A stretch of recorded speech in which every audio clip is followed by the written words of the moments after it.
नमस्कार प्रेक्षकांनो, मालिकेच्या आजच्या भागामध्ये आपल्याला पाहायला मिळणार आहे की सरकार आता चाळीत आलेले आहेत. हे पाहून सगळेजणच हादरलेले असतात, कारण अचानक सरकार का आलेले आहेत. कारण याच्या आधी जेव्हा सरकार तिथे येतात तेव्हा दाभाडे मावशींना माहिती आहे की ही तेजस्विनी कशासाठी येत असते ते. कारण त्या तेजस्विनीला ही चाळ पाडून त्याच्या जागी मॉल बांधायचा आहे, त्यासाठी ही तेजस्विनी येत असते हे दाभाडे मावशींना चांगलंच माहिती आहे. तेव्हा मात्र आता सखी म्हणते की आई आई तू आलीस? तेव्हा ती म्हणते, नाही नाही सॉरी सरकार तुम्ही आलात, पण अचानक इथे कसं? तेव्हा तेजस्विनी सांगू लागते की कसं म्हणजे? माझ्या मुलीची लग्नानंतरची पूजा आहे आणि मी येणार नाही असं कसं होईल इथे? आणि तुम्हाला कोणाला आनंद झालेला नाही आहे का मी इथं आले या गोष्टीचा? असं ती मुद्दामच बोलायला सुरुवात करते. तेव्हा मात्र सगळेजण तिथं पाहत असतात, सगळ्यांच्या लक्षात आलेलं असतं. पण सरकारांच्या पुढे कोण बोलणार? सरकारांच्या पुढे कोणाच्यातच हिंमत नाही आहे बोलायची, सगळेजण आपले शांत राहतात. तेव्हा मात्र इकडे सरकार म्हणत असतात की हे सगळं काय चाललं आहे? नाही, पूजा आहे बरोबर आहे, पण मला काय म्हणायचं आहे, आता मी आले आहे ना पूजेला, हे सरकार बोलत असतात. सखीला मात्र राग आलेला असतो, सखीला ही गोष्ट पटत नसते. सरकारांचं वागणंच सखीला पटत नाही आहे, कारण सखीचं असं म्हणणं आहे की हे चुकीच्या पद्धतीनं चालू आहे. सखीला राग आलेला असतो, सरकारने इथं यायची काहीच गरज नव्हती, आपल्या आनंदावर विरजण घालण्याचा अधिकार कोणी दिला आहे, एवढं सखीला वाटत असतं. कारण सरकार तिथे बोलायला लागलेले असतात की 1 महिना, तेव्हा सखी मध्येच खोकायचं नाटक करते. कारण हे 1 महिन्याचं जे काही गुपित आहे ते चाळकर यांच्या समोर यायला नको. कारण सखी आणि सरकार यांच्यामध्ये जे चॅलेंज झालेलं आहे, एकमेकांना दिलेलं चॅलेंज आहे, ते इथे कोणाच्याही समोर यायला नको, एवढंच इकडे सखीला वाटत असतं. कारण जर त्यांना कळलं तर त्यांना खूप वाईट वाटेल, असं सखीचं म्हणणं असतं. त्याचबरोबर इकडे आपल्याला पाहायला मिळतं की सरकार म्हणत असतात काय झालं?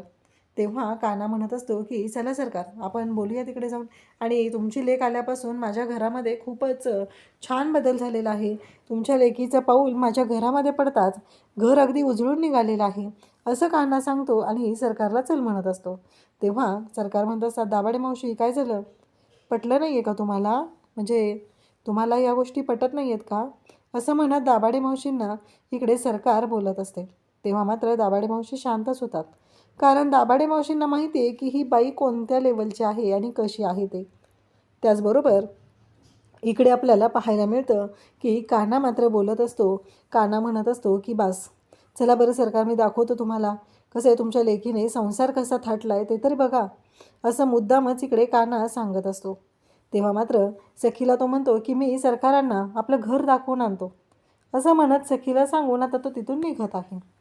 तेव्हा मात्र इकडे आता सरकार त्याचबरोबर सगळेजण तिथं आहेत आणि सरकारांचं असं म्हणणं आहे की चल, आणि मग कानाला बाजूला घेतलं जातं आणि सरकारांना जे बोलायचं आहे ते बोलणं सरकार सुरू करतात.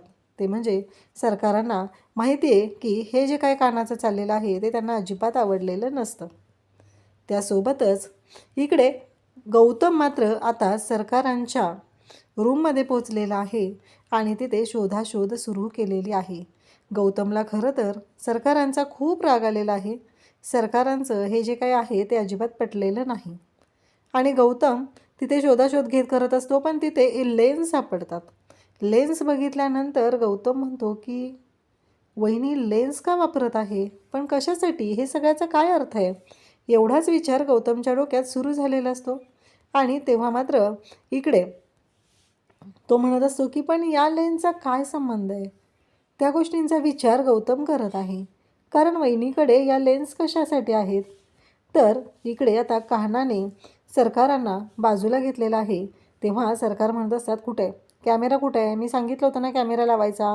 नाही, तुला जास्त प्रेम उतू चाललं आहे का तिच्यावरती? मी सांगितलं होतं ना ती तडफडली पाहिजे, तिला त्रास झाला पाहिजे, उलटनं गरम करून तिला चटका द्यायला सांगितला होता, पण तू काय केलंस? तू चटका स्वतःच्या हाताला घेतलास. मला कळत नाही आहे का, या सरकारांशी डबल गेम खेळतोस का तू? तुला माहीत नाही आहे का याचे परिणाम काय भोगायला लागतील? असं सरकार कानाला म्हणत असतो. तेव्हा काना म्हणत असतो की तसं नाही आहे, आणि कानाच्या हाताला जखम झाली आहे, त्याच्यावर सखीने मलम लावलेला असतो. सरकार म्हणत असतात की तिच्याच हातून मलम लावून घेत होतास का अजून? नाही, तुला काय वाटलं मला कळणार नाही आहे हे सगळं तू काय करतोयस ते? पण एक गोष्ट लक्षात ठेवायची, सरकारची कधीही गद्दारी करायची नाही, असं म्हणत त्या कानाच्या हाताची जखम सरकार चिघळायला सुरुवात करते, दाबायला सुरुवात करते, रगडायला सुरुवात करते. आणि इकडे काना मात्र इवळत असतो. काना म्हणत असतो की ते नाही, ते काय दाभाडे मावशी होत्या ना, त्यांच्यामुळे गोंधळ झाला. दाभाडे मावशींनी मला सांगितलं ना की हा प्रसादाचा शिरा दोघांनी जोडीनं बनवायचा आहे. मग काय, त्यांच्यापुढं मला काहीच करता आलं नाही.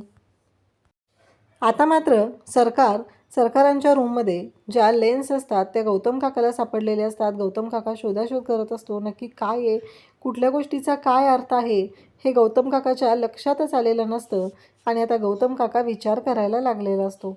त्याचबरोबर इकडे पाहायला मिळतं ते म्हणजे की आता एक फोटो खाली पडलेला असतो. आणि मग गौतम काका म्हणू लागतो की हा फोटो इथे का पडलेला आहे, या फोटोचा अर्थ काय आहे, असा विचार गौतम काकाच्या डोक्यात सुरू असतो.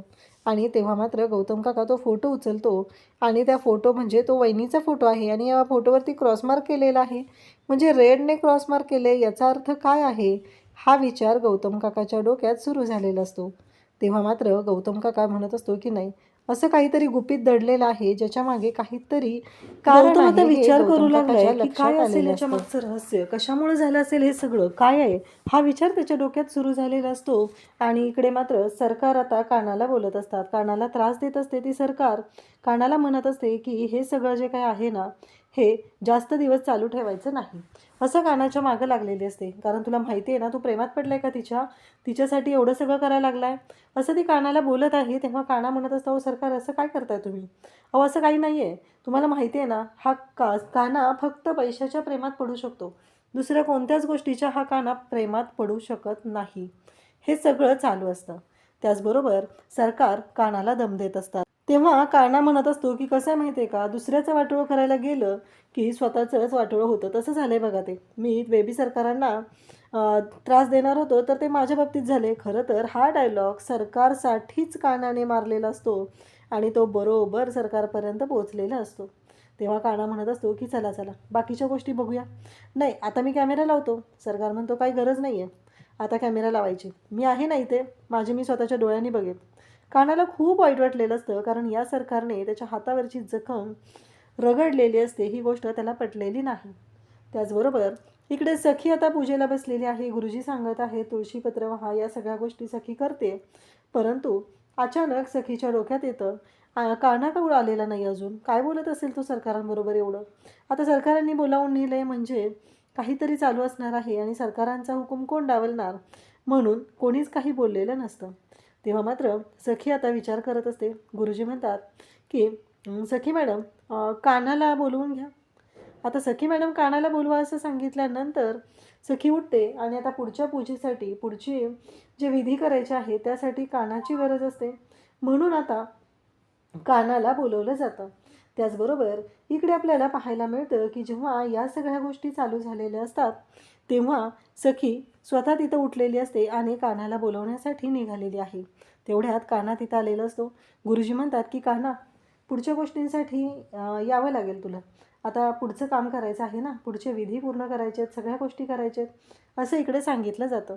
तेव्हा काना तिथं आलेला असतो आणि काना आता तिथं बसलेला आहे. गुरुजी सांगत आहेत की तुळशीपत्र वाहा, त्याला हळदी कुंकू व्हा, या सगळ्या गोष्टी सांगितल्या जातात. आणि मग काना तिथे बसलेला आहे, सखीकडे पाहत आहे. खरं तर सखी कानाला म्हणत असते की तुझ्याबरोबर ही पूजा करण्यामध्ये मला अजिबात रस नाही आणि त्याचबरोबर तुझ्याबरोबर कोणताही इंटरेस्ट नाही आहे, मला तुझ्याबरोबर संसारच करायचा नाही आहे, फक्त आणि फक्त दाभाडे मावशी होत्या त्यासाठीच मी हा निर्णय घेतलेला आहे. हे सगळं जेव्हा घडत असतं तेव्हा मात्र आता या सगळ्या गोष्टी झालेल्या असतात आणि तेव्हा मात्र आता दाभाडे मावशींमुळंच मी ही पूजा करत आहे असंही सांगितलं जातं. त्यासोबतच इकडे आपल्याला पाहायला मिळतं की काना आणि सखी बसलेले आहेत. जेव्हा हे सगळं चालू आहे तेव्हा मात्र काना सखीकडे पाहत असतो. इकडे दाभाडे मावशीसुद्धा म्हणत असतात की या दोघांचं सगळं व्यवस्थित झालं पाहिजे, या दोघांचं सगळं मार्गी लागलं पाहिजे, असं इकडे दाभाडे मावशींचं म्हणणं आहे. त्याचबरोबर काना आणि सखी पूजेला बसलेले आहेत. आता मंगळसूत्र काढून कानाच्या हातात द्यायचं आहे असं गुरुजींनी सांगितलेलं असतं.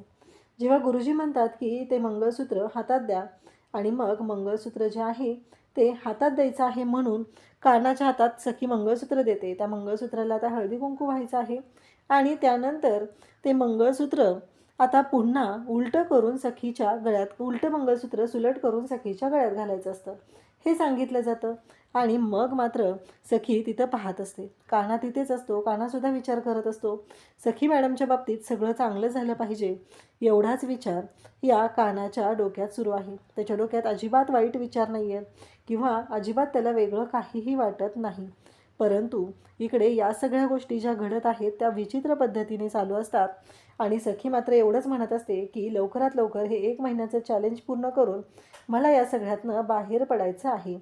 आणि त्याचबरोबर इकडे आता सखी आणि कान्हा दोघंही आहेत. कान्हा म्हणत असतो की सखी मॅडमना जे हवं आहे ते मिळलं पाहिजे, त्यांना कोणताही त्रास व्हायला नको. आणि मग सखीने कान्हाच्या हाताला हात लावायचा असतो, मम्मा म्हणायचं असतं. म्हणजेच तिने पूजेसाठी हे सगळं करत असते. पण सखीच्या डोक्यातले जे विचार असतात ते वेगळ्या पद्धतीने चालू झालेले असतात. त्याचबरोबर दाभाडे काकूही दोघांच्या सुखी संसारासाठी प्रार्थना करत आहेत. त्यांचीही तीच इच्छा आहे की या दोघांना कुठल्याच गोष्टीमध्ये काहीच कमी पडायला नको आहे, एवढंच त्यांनाही वाटत असतं. आणि त्यासोबतच इकडे आता सखी तिथं कानाच्या जवळ आहे आणि कानाने आता ते मंगळसूत्र सखीच्या गळ्यात घालण्यासाठी घेतलेलं असतं आणि तो सखीच्या गळ्यात मंगळसूत्र घालणार असतो. तेव्हा मात्र सखी कानाकडे पाहत आहे आणि सगळेजण तिथं आहेत. सखीला खरं तर ते मंगळसूत्र अजिबात गळ्यात घालायचं नाही आहे, त्याला अजिबात ती गोष्ट आवडलेली नाही.